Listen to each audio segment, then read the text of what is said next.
Hello everyone and welcome to my new video. This is Lotus on the Sega Mega Drive, and this is actually Lotus 2.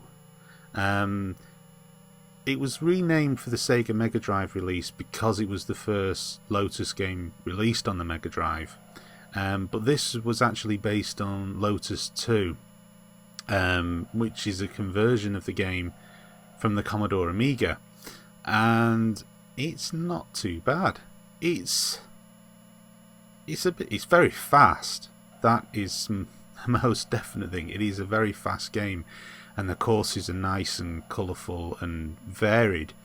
But it is a pretty basic racer in that there's nothing really too complex about it, is what I'm trying to say.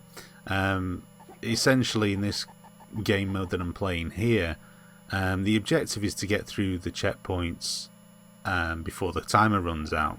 So it's kind of very arcadey in that style, and you can go out there and play the game in terms of, you know, just having single races, or you can have you know, some sort of ongoing challenge, I suppose, a bit like a Grand Prix or something. I don't know. It's pretty good anyway. It's not fantastically brilliant. It's certainly, I don't think, as good as the Amiga version, but that tended to be very much the case for a lot of games that was converted from the Amiga to the Mega Drive. There's a few nice touches. I like that touch there. You can use a fallen tree log, whatever, to bounce over lakes and stuff like that.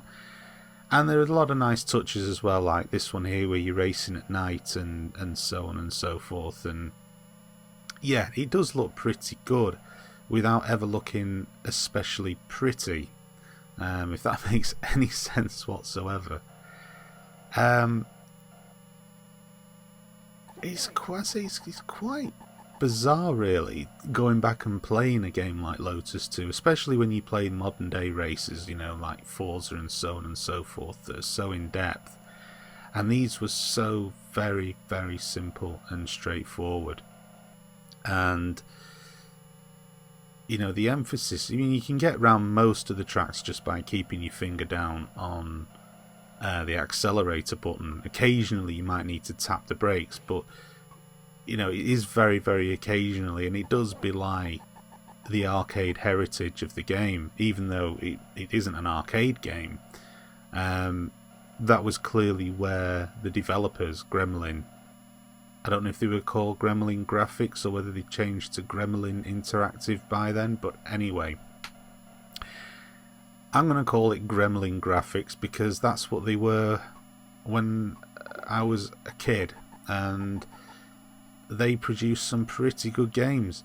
And I must confess, I do like this, although I do prefer it on the Amiga.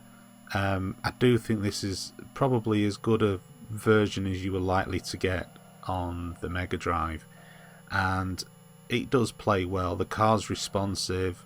You do get annoying moments in the game where you get stuck behind other cars and you sort of watch helplessly as the time limit weeds its way down, but all in all, it's pretty good. And I do especially like the fog effects as well here. I mean, by today's standards, it's very, very basic, but you have to remember this was on an old 16-bit Mega Drive, and it does work very well. It does its job perfectly well.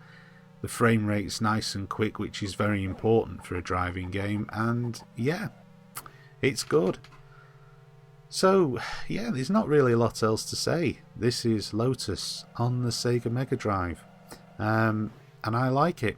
I think it's a really good game. It's well worth checking out if you can get hold of a copy of it.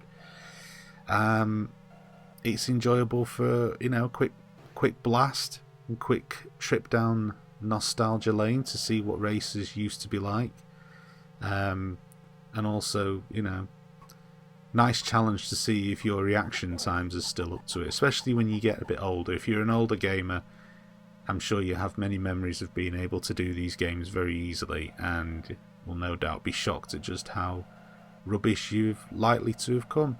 So yeah, that's it for this video. Thank you very much for listening to my ramble, and stay tuned to my channel for more videos to come. Thank you for watching.